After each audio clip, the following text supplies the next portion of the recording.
목적부터 보시죠. 책으로 보면 교재 19쪽부터 시작합니다. 자, 틀린 것으로 묶은 것은 1번 법률행위 기억은 목적은 법률행위 성립시에 확정되어 있지 않으면 무효다. 그러니까 성립시까지 확정해야 되는 건 아니죠. 그렇죠? 그래서 언제까지 확정하면 된다고 했냐면 이행할 때까지, 이행시까지 확정하면 돼요. 이행할 때까지.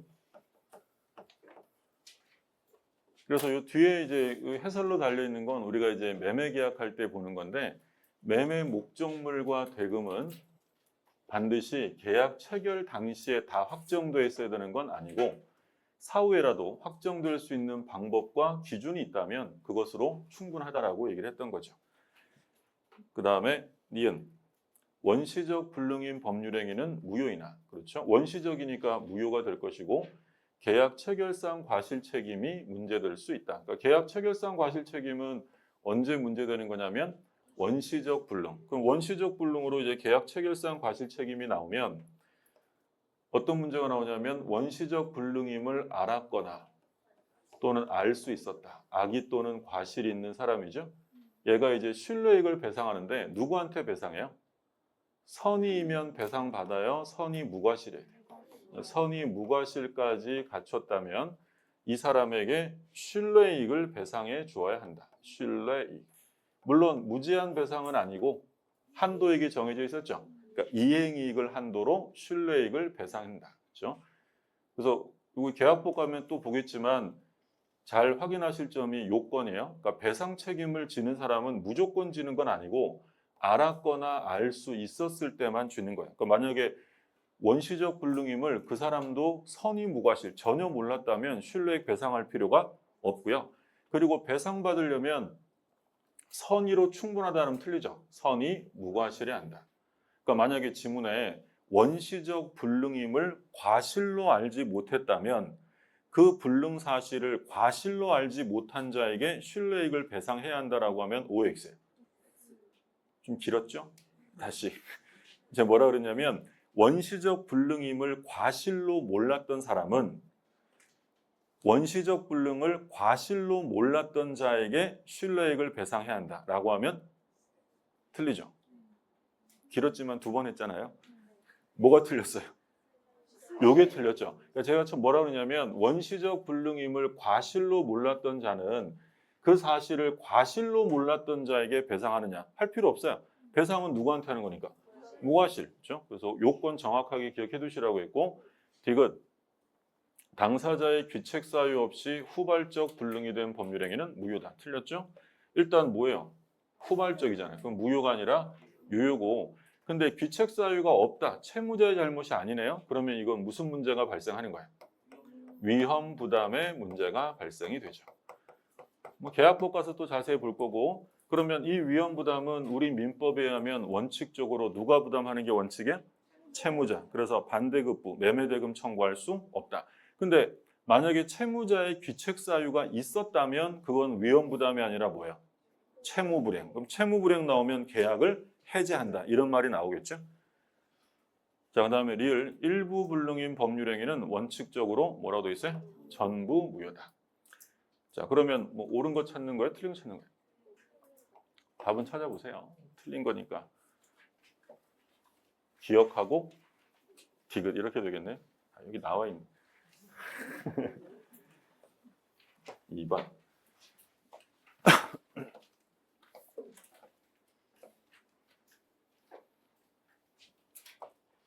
자, 목적에서 옳은 것입니다. 법률행위 목적은 성립 당시에 확정되어 있지 않더라도 확정 기준이 마련되어 있으면 유효하다. 좀 전에 나왔던 거네요. 옳은 질문 2번. 목적이 불능이다. 그러면 불능이면 제일 기본은 원시적이냐 후발적이냐 찾으시라고 했어요. 그러면 원시적 불능이라고 나왔네요. 원시적 불능이든 후발적 불능인 경우이든 무효다. 틀렸죠. 뭐만 무효? 얘만 무효고 후발적 불능은 유효하다. 유효하고 다만 채무자의 잘못이 있느냐 없느냐로 나눠서 있으면 채무불이행 해제, 없으면 위험부담 이렇게 연결이 되고요. 3번 법률행위 목적이 원시적 불능인 경우에도 자, 원시적 불능이야. 매도인이 그 불능을 알았거나 알 수 있었을 때는, 악의 또는 과실이 있는 때에는 언제나 계약 체결상 신뢰액 배상 책임이 발생한다. 틀렸나요? 뭐가 틀렸어요? 언제나가 아니죠. 언제만? 상대방이 선의 무과실. 그러니까 상대방이 선의 무과실일 때만 신뢰액 배상 책임지는 거고요. 상대방도 알았거나 알 수 있었으면 배상할 필요가 없다. 4번. 당사자 쌍방의 규책 사유 없이 목적이 후발적 불능이 되었다. 그러면 무슨 문제예요? 규책 사유 없이 후발적 불능이니까 위험부담. 누가 위험부담하죠? 채무자. 뭐라고 되냐면 채권자가 부담함이 원칙이다. 틀려요. 채권자가 부담을 하는 경우는 둘 중에 한 가지면 채권자가 부담하죠.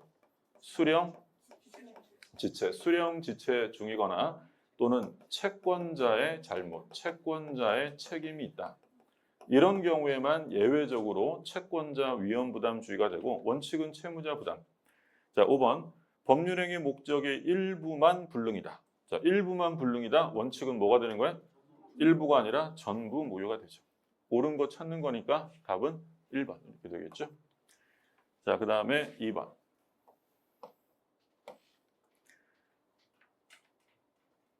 법률행위 목적이 원시적 불능인 걸 찾으래요. 1번 공용 수용된 토지를 수용당한 자로부터 매수한. 그럼 매수할 때 어떻게 돼 있었대 지금? 수용돼 있다고 돼 있죠. 그러면 이건 원시적 불능인 거죠. 계약 당시에 이미 불가능한 상태다. 정답은 1번이고. 그 다음에 2번. 공연 계약을 체결한 특정 가수가 공연 전에 사망했대요.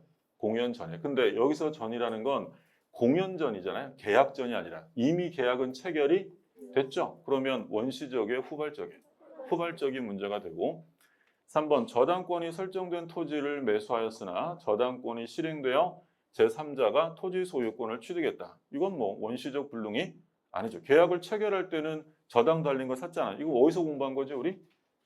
576조. 저당권 행사로 인한 담보 책임하면서 본 거고요. 4번. 가압류된 물건에게서 매매 계약을 했는데 강제 경매가 되어서 제3자가 건물을 취득하는 바람에 나는 취득을 못했다. 자, 그럼 이것도 우리 몇 조를 적용한다 그랬어요? 576조. 그렇죠? 우리 그런 얘기 했었는데 저당 달린 부동산을 샀어요? 사용하는 데 지장이 있어요? 없어요? 없죠. 그리고 저당권이 설정되어 있다고 해서 언제나 실행되는 것도 아니에요. 제가 산 건 실행됐어요. 그럼 몇 조로 간다 그랬어요? 왜 76조? 그 얘기하면서 같은 취지의 판례라고 두 개를 봤어요. 뭐 봤냐면 가등기된 부동산을 샀다. 사용하는 데 지장 없고요. 가등기되어 있다고 해서 언제나 본등기 되는 것도 아니에요. 근데 제가 산 건 본등기가 됐어요. 그럼 뭐로 간다고요? 그렇죠. 두 번째가 이 판례죠. 가압류된 부동산을 샀어요. 사용하는 데 지장 없고 가압류가 있다고 해서 언제나 강제 경매가 되는 것도 아닌데 제가 산 건 됐어요. 그러면 576조. 그럼 얘네들은 이 공통적인 건 선악불문하고 계약을 뭐 할 수 있어요? 선악불문하고 계약을 해제할 수도 있고 손해배상도 선의자만 해요? 선악불문이요? 선악불문, 손해배상할 수 있다. 그래서 우리가 공부했던 5개 권리 하자 중에서 악의자가 손해배상을 청구할 수 있는 거는 딱 하나밖에 없다. 그게 바로 뭐냐면 요 저당권 행사로 인한 담보 책임이다. 그때 본 거고. 그 다음에 5번 임대차 계약을 체결한 후 제3자 방어로 전소되었다. 원시적 불능이 아니죠. 후발적인 거고. 그러니까 요거 뭐 위에 건 담보 책임 문제고 얘는 뭐 위험 부담 문제겠죠. 누가 방어했으니까? 제3자 방어니까. 참고로 보시고요. 그 다음에 3번. 틀린 것입니다. 1번 불능 여부는 물리적 관점이 아니라 사회 통념에 따라 결정된다. 그렇죠? 그러니까 불가능이냐 가능이냐라는 것은 물리적 기준이 아니다.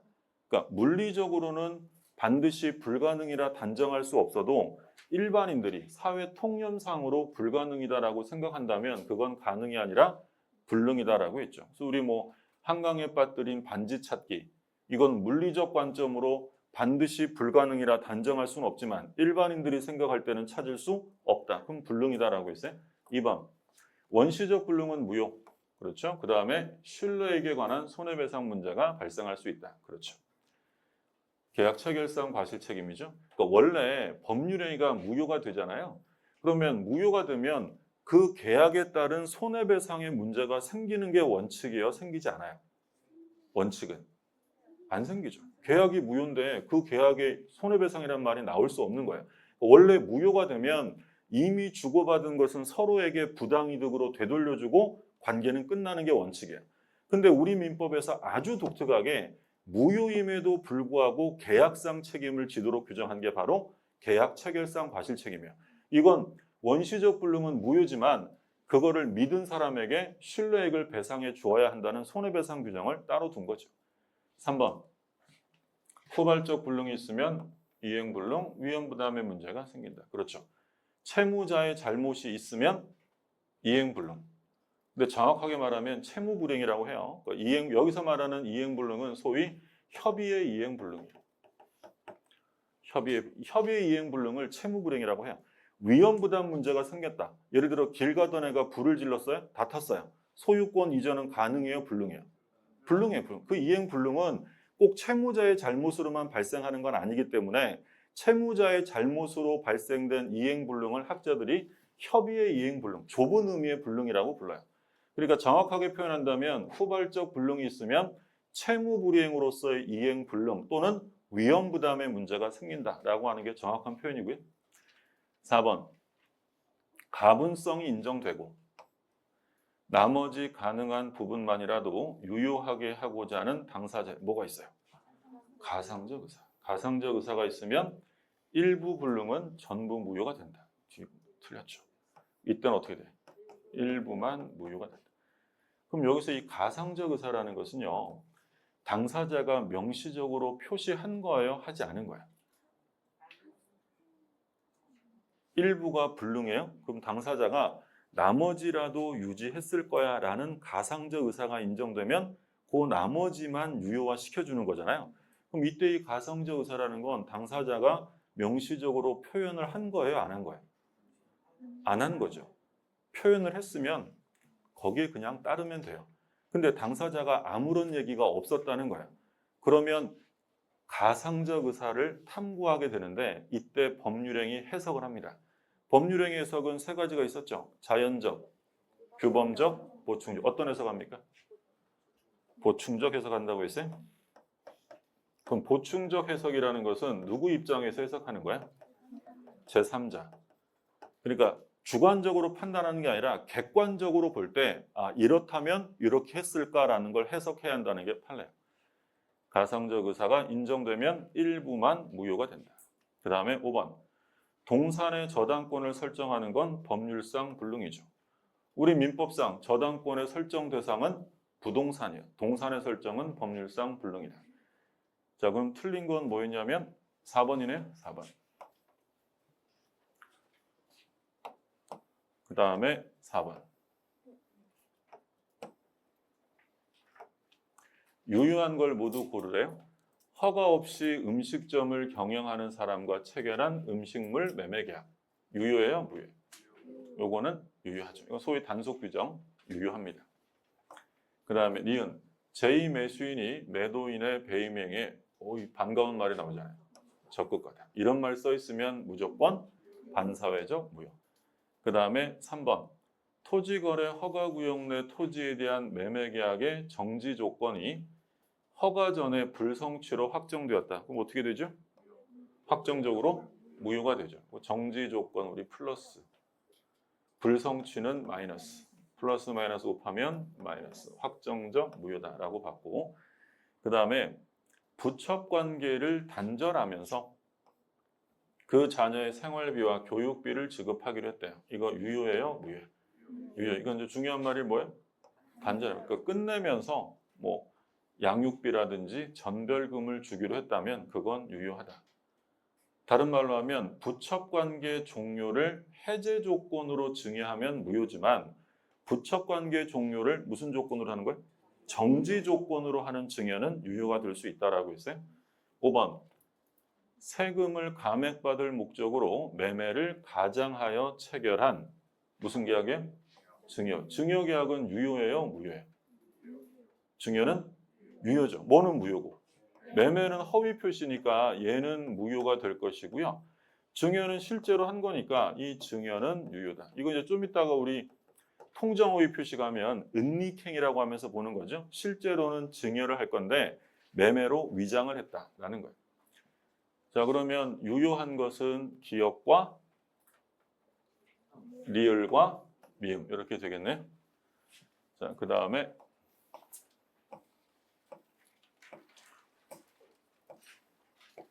사회적 타당성. 사회적 타당성.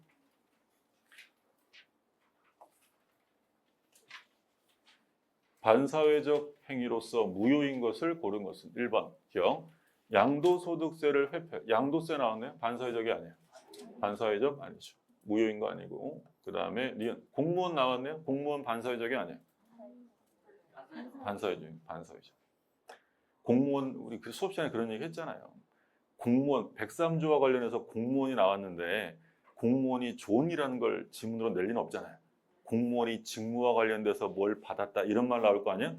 그러니까 시험에서는 공무원 써 있으면 그냥 볼 거 없이 반사회적이다라고 생각하시면 돼요. 그 다음에 자 디귿은 조심하실 점이 민사소송이에요. 민사소송이면 성공보수를 받기로 한 약정이 반사회적이 아니에요. 아니죠, 그렇죠? 뭐랑 비교하셔야 돼요? 그렇죠. 형사소송의 경우에는 성공보수 받기로 하면 무효, 반사회적 무효인데 민사소송은 상관없다라고 했어요. 네, 5번. 행정기관 진정서 제출, 반사회적 무효. 이게 무슨 얘기예요? 행정기관에 진정서를 제출하면서 거액의 반대급부를 받는 것이 취하 조건이다. 이렇게 되면 이건 사회질서 위반으로 무효다. 그럼 여기서 우리가 알 수 있는 게 이게 이 판례가요. 한번 읽어볼까요? 행정기관의 기관에 진정서를 제출하여 상대방을 궁지에 빠뜨린 다음 이를 취하는 조건으로 거액을 제공받기로 약속을 한 거야. 이게 2심까지는 104조 불공정 행위로 무효다. 궁지에 빠뜨렸으니까. 그렇게 판결했는데 대법원에서는 104조로 볼 수 없다. 이건 103조다라고 바꾼 사건이에요. 차이점이 뭐예요? 이거 왜 일단 104조가 아니다라고 봤냐면 일방적으로 제공받기로 했다? 증여받는 거야. 그럼 증여와 같은 일방적 기부행위는 불공정행위라고 논의할 수가 없다.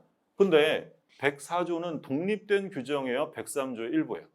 그렇죠. 이게 만약에 103조라고 한다면 수많은 반사회적 행위 중에 104조는 하나의 예를 들어 놓은 규정이야.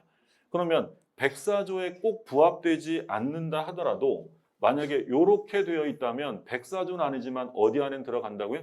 103조 안에 들어간다라고 했던 사건이야. 무슨 말인지 들었어요? 그래서 이건 역시 반사회적 무효다. 그럼 무효인 거 찾으라고 했으니까 니은과 리을 이렇게 되겠죠. 103조는 뭐 매년 시험에 나오는데 항상 우리가 기억해 두시라고 하는 거 반사회적이 아니다. 103조가 아니다라고 본 가장 시험에 많이 나왔던 사건이 뭐였어요?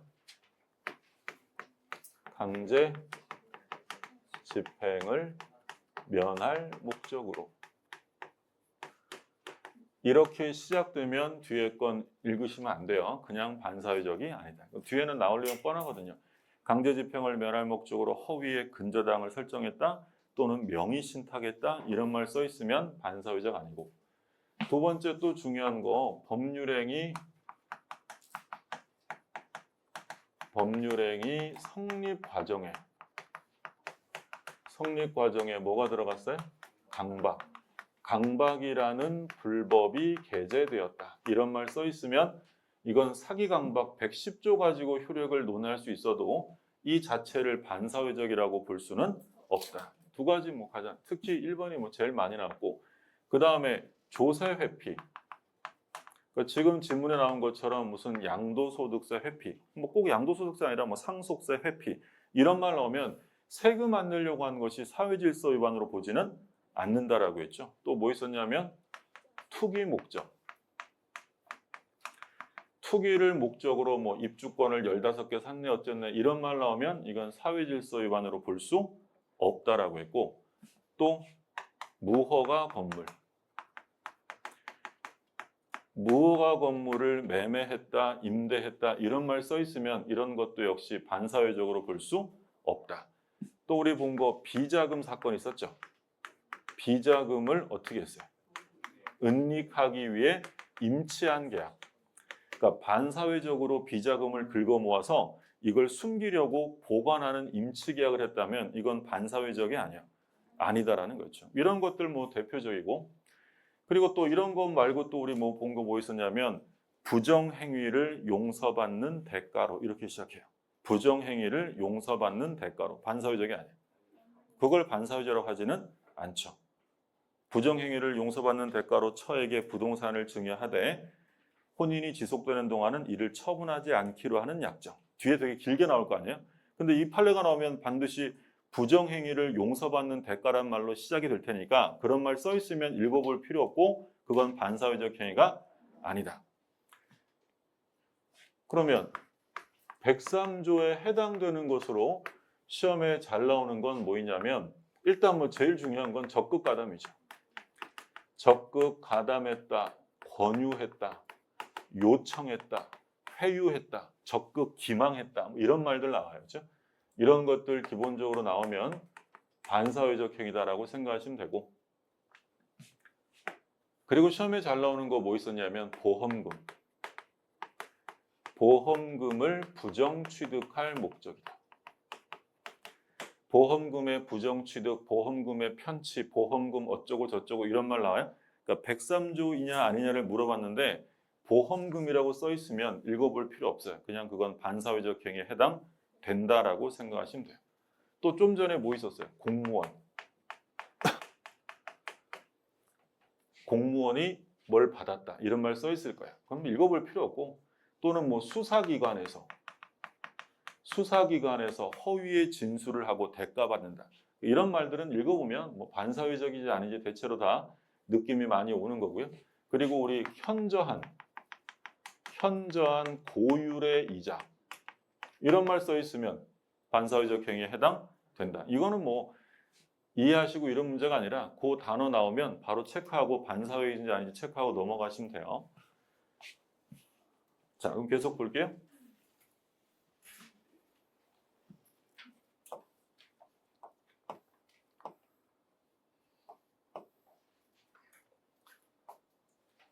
반사회적 행위에서 옳은 겁니다. 1번 도박 채무를 변제하기 위해 부동산 처분을 위해 도박 채권자에게 대리권을 수여하는 행위는 반사회 행위다. 여기서 중요한 말이 뭐예요? 대리권, 수권 행위죠. 부동산 처분을 위해서 대리권을 수여하는 행위는 반사회적 행위가 아니다라는 게 판례였어요. 그러니까 요 사건이었죠. 갑이 부동산을 소유하고 있는데 요 을에게 도박 빚이 있어요. 도박 채무가 있다. 그런데 갑이 어떻게 했냐면 을한테 야 내가 대리권 줄 테니까 네가 이거 팔아서 그거 알아서 가져가 라고 부동산 처분에 대한 대리권을 수여한 거예요. 수권행위가 있었다. 그래서 이 수권행위를 가지고 병에게 처분을 합니다. 그럼 여기서 이 갑이 을에게 대리권을 수여한 이 행위가 반사회적 행위로 무효인지 아니면 도박 채무 변제와 별개로 이루어진 거니까 유효한 건지 그게 묻는 거죠. 수권행위는 유효해요. 그러면 대리권 수여는 별개로 이루어진 거니까 유효하다면 그 대리권에 의해 한 처분도 당연히 어떻게 했어요? 유효해요. 유효. 근데 이제 더 들어가서 보면 그럼 얘가 이제 매매 대금을 줬을 거 아니에요? 그러면 을은 대금 받아서 어떻게 했다는 거예요? 자기 도박 채권 변제 충당했다. 자기가 가졌다는 거죠. 그러면 이 변제 충당 행위가 유효해요? 무효해요? 이거는 무효예요. 이건 도박 빚을 변제한 것과 동일한 결과가 된 거예요. 그러니까 이 변제 행위 자체는 무효다. 그럼 무효면 을이 그거 갖는 거예요? 갑이 돌려달라고 할까요? 조심하셔야 되는 게 나오죠. 이게 지금 도박비 변제니까 103조예요. 그럼 반사회적이면 갑이 을에게 그 돈 나에게 돌려줘라 라고 반환 청구를 할 수 없게 되죠. 뭐가 적용되니까? 746조. 불법 원인 급여가 적용되니까. 기억나시죠? 우리 그때 그런 얘기 했잖아요. 그럼 결국 누가 갖는다 그랬어요? 을이. 그럼 을이 가질 거면 그냥 유효라 그러지. 왜 이렇게 복잡하게 하느냐? 이때 을이 가질 수 있는 게 이게 유효해서 갖는 게 아니에요. 무효지만 뭐 때문에? 불법 원인 급여로 얘가 반사적으로 이익을 보는 거죠. 그러니까 예를 들어서 갑이 을에게 첩계약을 하고 그 대가로 부동산을 증여합니다. 자, 그럼 첩계약의 대가로 부동산을 증여하는 이 행위가 유효겠어요? 무효겠어요? 얘가 첩계약의 대가로 부동산을 주는 행위가 유효겠어요? 무효겠어요? 무효죠. 만약에 이게 유효면 부당이득의 반환을 논의할 이유도 없는 거야. 그냥 얘가 소유자가 되는 거야. 이건 무효예요. 무효. 그러면 이게 무효라면 원래 누가 돌려받아야 돼요? 갑이 돌려받아야 되는데 이게 일반 무효가 아니라 103조에 해당되어 무효니까 얘가 반환 청구를 할 수가 없는 거예요. 그래서 누가 소유자가 되는 거야? 결국 을이 소유자가 되는 거지만 을이 소유자가 되는 건 이 반사회적 행위가 유효해서 되는 게 아니라 반사회적 행위로 인한 불법 원인 급여 때문에 반사적으로 권리를 취득하는 거야. 그럼 결론은 소유자는 누가 되는 거야? 을이. 그러니까 얘가 소유자가 되는 건 첩계약이 유효해서가 아닌 거야. 그럼 을이 병한테 판다. 병은 권리자에게 산 거예요? 무권리자에게 산 거예요? 권리자. 그러면 얘는 선악불문 권리를 취득하는 거지. 관련돼서 한번 봤고, 그래서 이 판례에서는 핵심이 일단 요거예요. 수권행위 자체가 무효가 되는 것은 아니다라는 판례고. 자, 계속 보죠. 자, 뭐라고 시작해요? 강제집행. 볼 필요 없어요. 반사회적 행위가 아니다. 물론 강제집행을 면하려고 허위의 매매를 하면 이거 유효예요? 무효예요? 강제집행 면하려고 허위로 근저당을 설정했다, 허위로 매매했다 이런 말 나오면 이거 유효예요? 무효예요? 무효입니다. 무효. 가장매매잖아요. 무효죠. 자, 다시. 제가 좀 당황했어요. 다시. 강제집행을 면하려고 명의신탁을 했어요. 명의신탁은 유효예요? 무효예요? 무효라고요. 근데 무효지만 무슨 무효가 아니라고? 반사회적 무효가 아니래요. 그럼 이게 일반 무효인지 반사회적 무효인지는 왜 구별해야 될까요? 이게 만약에 일반 무효면 돌려받을 수 있는 거예요. 근데 이게 반사회적 무효면 불법 원인 급여로 돌려받을 수가 없는 거죠. 그러니까 우리가 좀 이따 또 얘기하겠지만 갑이 을한테 명의신탁을 해서요. 등기를 넘겨줬대요. 갑이 명의신탁으로 등기를 넘겨줬다. 이거 반사회적이 아니야. 아니죠. 그럼 이거는 746조 불법 원인 급여가 아니라는 거야. 그럼 누가 소유자야? 무효니까. 그럼 갑이 을에게 소유권에 기한 등기 말소나 진정명의 회복을 원인으로 이전 등기를 청구할 수 있죠. 근데 이게 만약에 반사회적 무효가 되면 돌려받을 수 없죠. 그럼 누가 소유자가 되는 거예요? 을이. 그 차이점인 거죠. 그래서 103조가 아니라 반사회적이 아니라고 해서 전부 유효란 얘기는 아니에요. 유효한 것도 있지만 무효라 하더라도 반사회적 무효는 아니다. 그 얘기하는 거예요. 그래서 여기서 틀린 건 무효가 틀렸다는 게 아니라 반사회적 무효라서 틀린 거죠. 그 다음에 3번. 자, 증언 판례 나왔네. 소송에서 사실대로 증언해 줄 것을 조건으로 뭘 받았대? 통상의 정도. 그러면 이건 반사회적 행위가 아니죠. 그러니까 통상의 정도를 넘어갔다. 소위 여비와 일실손해, 일당을 초과하면 무효고요. 4번. 불공정한 법률행위에서 급부와 반대급부가 현저한 불균형이 있다. 현저한 불균형. 객관적인 요건, 현저한 불균형을 갖출 것. 궁박은 추정되지 않는다. OX예요. 요건이 추정돼야 안 돼요. 안 되죠. 맞고요. 불공정 행위는 무효잖아요. 그러면 유효를 주장하는 사람이 이런 일이 없었음을 입증해야 될까요? 무효를 주장하는 사람이 이런 요건을 입증해야 될까요? 똑같아요. 무효 취소를 주장하는 사람이 하는 거예요. 그러면 무효를 주장하는 사람이 현저한 불균형이 있었다는 사실과 자신이 궁박했다는 상황 그리고 상대방이 이용해 먹었다는 상황을 모두 입증을 해야 돼요. 그러면 무효를 주장한 사람이 입증해야 한다는 건 이런 요건들이 추정된다는 거예요? 추정되지 않는 거예요? 추정되지 않기 때문에 누가 입증하는 거예요? 무효주장자가 입증을 해야 한다. 그 얘기예요. 자, 5번 나오네. 법률행위 성립 과정에 뭐가 들어갔대? 강박. 그럼 반사회적이 아니에요. 반사회적 법률행위다. 틀렸네요. 답은 옳은 거니까 4번이네. 그 다음에 6번.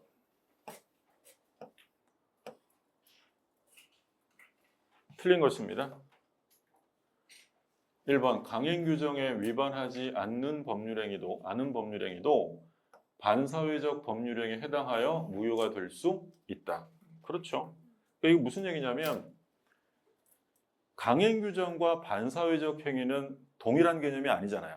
그러니까 이제 예를 들어 그 우리 옛날에 봤던 학창 시절에 봤던 벤 다이어그램을 보면 이게 강행 규정이라면 103조는 이렇게 돼 있다고 생각하시면 돼요.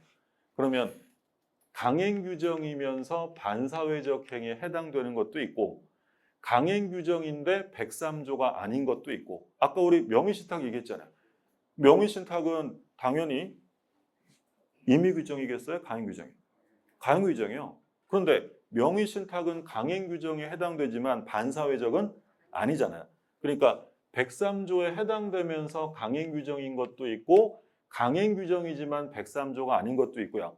그리고 법률의 규정과 상관없이 반사회적 행위인 것도 있어요.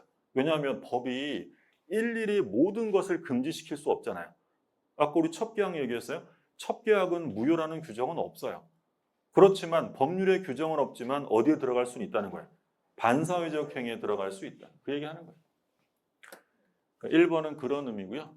2번 도박자금에 사용될 걸 알면서 금전을 대여했다. 그러면 반사회적이네요. 반환 청구할 수 없다. 불법 원인급여가 적용돼요. 3번 비자금 나오네. 비자금을 은닉하기 위해서 뭐 했어요? 임치. 그럼 반사회적 행위에 해당하지 않는다. 맞고요. 그 다음에 4번. 자, 적극 가담 나왔네요. 적극 가담했다면 반사회적 행위에 해당한다. 맞고. 그 다음에 자, 강제집행 멸할 목적 또 나왔네요. 그럼 마지막에 반사회적 행위 아니야. 아니죠. 틀린 거 찾는 거죠. 답은 5번.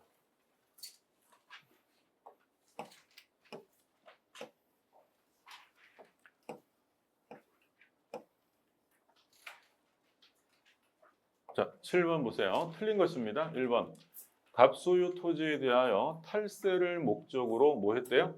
명의신탁. 자, 그럼 명의신탁을 하면 이게 갑이 을에게 등기 말소를 청구할 수 있는지를 물어요. 그럼 이 안에서 묻고자 하는 속뜻은 뭐겠어요? 그렇죠. 명의신탁을 하는 게 반사회적인가요? 라는 걸 묻는 거예요. 만약에 이 탈세 목적으로 명의신탁한 게 반사회적이면 말소를 청구할 수 없는 것이고. 자, 다시. 갑이 을한테 명의신탁을 아까 똑같은 위치에 그린 것 같은데 명의신탁을 하고 등기를 넘겨줬단 말이에요. 근데 만약에 이 명의신탁이 103조라면 반사회적이다라고 하면 불법 원인급여가 적용될 거 아니에요. 그러면 이 경우에 소유권은 갑에게 있어요? 을에게 귀속돼요? 을에게 귀속돼요. 그럼 갑이 을에게 말소를 구할 수가 없다라는 거예요. 그런데 지금 보시는 것처럼 얘는 103조가 아닌 거예요. 그럼 103조가 아니면 그냥 이건 일반 강행규정 위반으로 무효가 됐다는 거죠. 그럼 일반 강행규정으로 무효가 되었다는 것은 소유권은 누구한테 있다는 거예요? 갑에게. 그래서 갑이 을에게 소유권에 기한 등기 말소를 청구할 수도 있고 진정 명의 회복을 원인으로 한 이전 등기를 청구할 수도 있다. 이 똑같은 그림이 통정허위 표시가 나오죠. 갑이 을과 짜고 허위로 매매한 거예요. 반사회적이 아니에요. 통정허위 표시로 매매한 게 반사회적 행위가 아니죠. 그럼 소유권은 갑에게 있는 거예요. 그럼 갑은 똑같이 소유권에 기한 말소나 진정 명의 회복을 원인으로 한 이전을 구할 수 있다. 그 얘기하는 거예요. 그래서 1번은 옳은 지문이 되겠고요. 할 수 없어요. 그 다음에 2번. 불법 동기가 법률행위 당시에 표시되지 않았더라도 상대방에게 알려졌나요? 그럼 반사회적 무효다. 여기서 말하는 건 동기의 불법이죠. 법률행위는 정상적으로 이루어졌는데 그 법률행위를 하게 된 동기가 사회질서 위반이었다. 우리가 많이 들었던 예가 뭐였냐면 등산용품 가게에서 칼을 한 자루 샀는데 그 칼을 산 동기가 범죄에 쓰려고 했다. 또는 어떤 주택을 임대차 했는데 임대차의 동기가 도박장 개설이었다. 그러면 이 반사회적 동기를 가지고 계약을 할 때 조용히 계약을 했어요. 그러면 그 계약 무효예요? 유효해요? 유효해요. 동기는 의사표시의 내용이 아니기 때문에 법률행위에 영향을 미치지 않습니다. 근데 어떻게 되면 무효라고 그랬죠? 불법 동기가 표시가 되거나 상대방에게 알려지면 둘 다 갖춰야 돼요? 둘 중에 하나면 되는 거야. 둘 중에 하나. 표시가 되거나 알려지면 무효다라고 했어요. 근데 표시가 안 됐어요? 그래도 상대방에게 알려졌다면 반사회적 무효가 된다. 맞는 얘기죠. 동기불법 중요하죠. 잘 기억하시고. 그 다음에 3번. 국가기관이 위헌적인 공권력을 행사하여 강박 상태에서 의사표시했다. 그럼 법률행위 성립 과정에 강박이 게재가 됐나요? 반사회적이 아니에요. 아니요. 반사회성을 띄어 무효가 되는 것은 아니다. 맞고요. 그 다음에 또 나왔네요. 강제집행 면할 목적 반사회적 행위가 아니다. 자, 5번. 부척관계를 맺은 대가로 부동산을 증여받은 척. 여기까지 끊으면 누가 소유자죠? 그렇죠. 왜요? 불법 원인급여 때문에. 이건 반사회적 원인이니까 746조가 적용되어 첩에게 소유권이 확정 귀속돼요. 그러면 그 부동산을 전득한 자는 권리자에게 산 거예요? 무권리자에게 산 거예요? 권리자에게 산 거죠. 그럼 뭐야? 그 사실을 알았던 경우에도 취득한다. 이 그림이랑 똑같은 거죠. 이해되셨어요? 그러니까 지금 갑이 을한테 첩계약을 하고 부동산을 넘겨주는 거예요. 그러니까 이 의뢰하는 사람이 일단 부동산 좀 줘봐봐. 부동산 좀. 그래서 등기를 받은 거예요. 그리고 이제 전화번호 바꾸고요. 장소에 들어가요. 병은 다 알아요. 누님 큰 거 하셨네 이러면서 다 알면서 샀대. 소유권 취득할 수 있어 없어요? 있다고요. 누구한테 샀습니까? 권리자한테 그 얘기하는 거예요. 기출됐던 지문이고. 그래서 답은 뭐예요? 답은 1번. 네, 1번. 죄송합니다. 동그라미 해놨네요, 제가. 네, 죄송합니다. 소유권은 여전히 갑에게 있다. 반사회적이 아니니까 그 얘기하는 거고. 자, 그 다음에 8번. 무효가 되는 거 찾으래요. 자, 민사사건 무효 아니고 강제집행 면탈 무효겠지만 반사회적은 아니고 부척관계 종료를 무슨 조건이야? 해조건 반사회적이야. 근데 아까 잠깐 언급한 것처럼 만약에 이게 정지 조건이라고 돼 있어요. 정지 조건. 그러니까 첩관계를 끝내면 증여하겠다는 거죠. 그럼 정지 조건으로 되어 있으면 이거는 유효하다라고 있어요.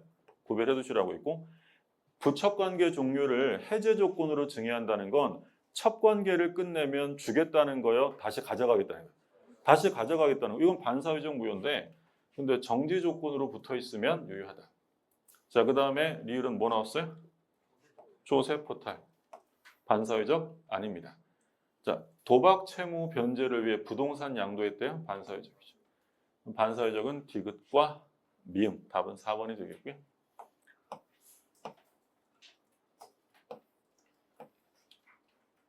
9번. 갑이 자기 소유 X부동산을 을에게 매도하고 대금을 수령하였으나 이를 알고 있는 병이 적극적으로 권유, 적극 가담, 적극 권유, 적극 기망 이런 게 이제 이 이중매매에서 나오면 다 반사회적으로 생각하시면 돼요. 갑으로부터 부동산을 매수하고 소유권 이전 등기를 격려했다. 뭐에 관한 문제예요? 이중매매입니다. 이중매매. 자, 이중매매는 뭐 언제라도 사례 문제로 출제되는 거고요.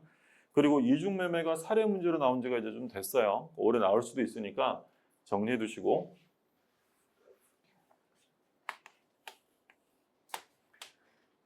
갑이 부동산의 매매 계약을 을과했다. 얘가 매도인이고요. 등기 청구권 제1 매수인. 근데 갑이요, 만약에 계약금만 받은 상태다라고 한다면 이중매매를 논의할 이유가 없어요. 계약금만 받았으면 갑은 하기 싫으면 어떻게 하면 돼요? 배액 주고 끝내면 돼요. 배액 주고 끝내면 되니까 이걸 병에게 이중매매 하든가 말든가 법이 나설 게 문제가 아니에요.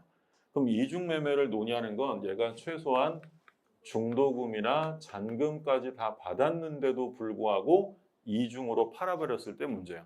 그러니까 실제로 이중매매를 논의할 때는 기본적으로 계약금에 의한 해제가 되는 거예요, 안 되는 거예요?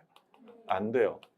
중도금 이상이니까 이행에 착수했기 때문에 계약금 해제는 나오지 않고, 자, 그럼 병이 등기를 했다. 그럼 소유자가 되는 사람은 먼저 계약한 을이 아니라 등기한 병. 선일 때만 취득해요, 선악 불문이에요. 선악을 불문하고 취득한다. 그러니까 이중매매는 자유경쟁의 원칙상 유효한 게 기본이야. 그러면 이 을은 소유권을 이전받지 못하게 됐네요. 갑의 잘못, 채무자의 잘못이 있어요, 없어요? 얘가 팔아먹었잖아요. 그러면 이건 위험부담의 문제겠어요? 채무불행의 문제.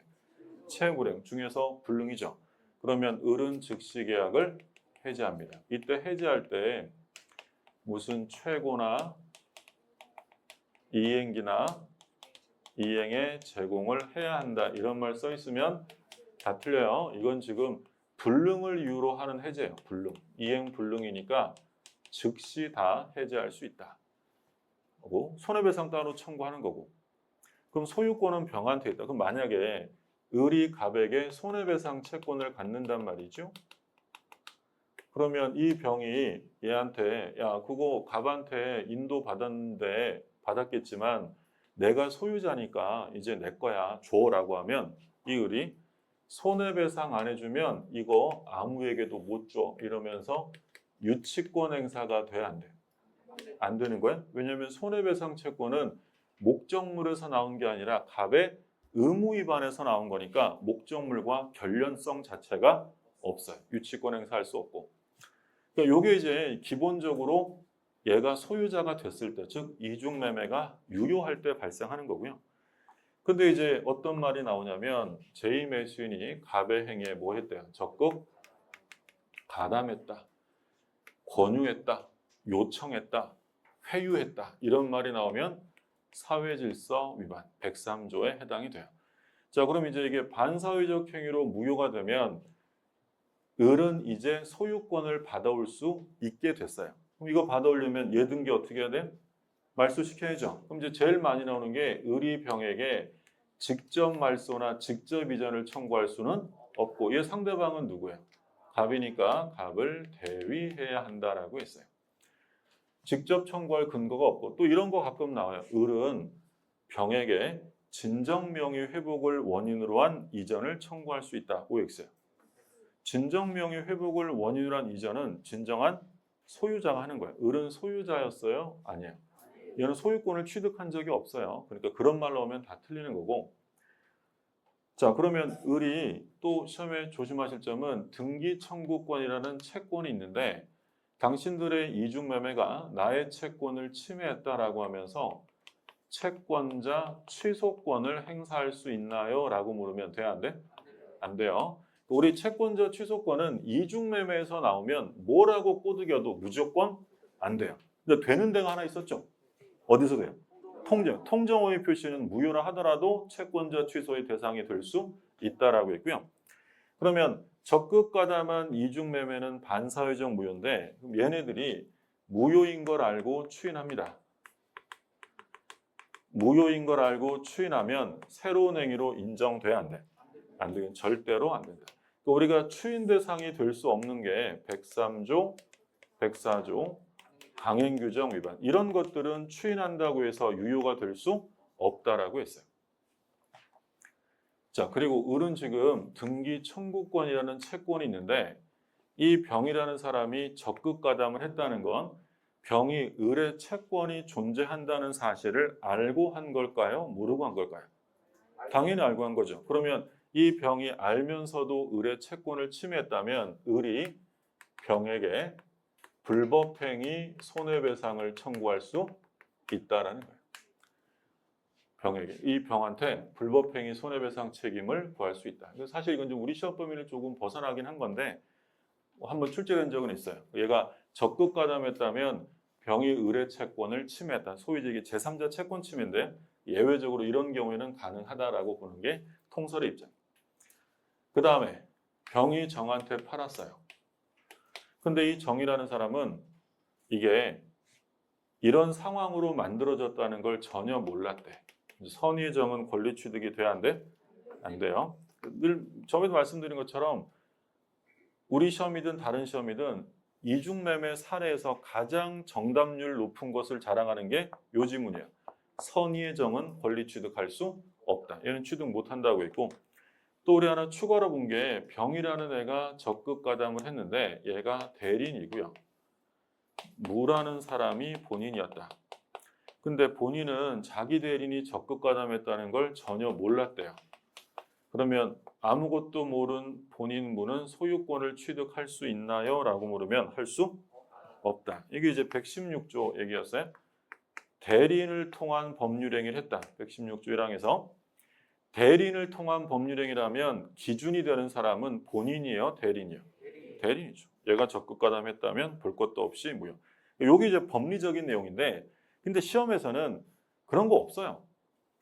어떤 단어가 나오면 적극 가담 나오면 이거를 바꿔서 내지는 않기 때문에 누가 했든 적극 가담 써 있으면 그냥 반사회적이다. 이렇게 체크하고 넘어가시면 돼요. 그러니까 이중양도의 확대 적용 되게 많거든요. 뭐 적극 가담해서 저당권을 설정했다. 뭐 적극 가담하여 증여받았다. 이런 말 나오는데 이 사건들 전부 다 어떤 표현이 들어가요? 적극, 가담, 권유 이런 말 들어가면 읽어볼 필요 없이 그냥 반사회적 무효다라고 생각하시면 돼요. 이게 이제 이중매매의 가장 기본적인 사례죠. 그러면 자 볼게요. 지금 이중매매인데 이렇게 돼 있는 거야. 갑을, 병 이렇게 돼 있고 적극 권유했다. 103조. 이게 지금 구성되어 있는 요건이죠. 갑과 병 계약은 무효죠. 뭐 있으니까? 적극 가담했으니까. 2번 을은 갑에 대해서 소유권 이전에 대한 불이행을 이유로 손해배상을 청구할 수 있다. 그렇고요. 3번 을은 갑을 대위하지 않고 틀렸나요? 직접 할 수 있어요? 대위해야 돼.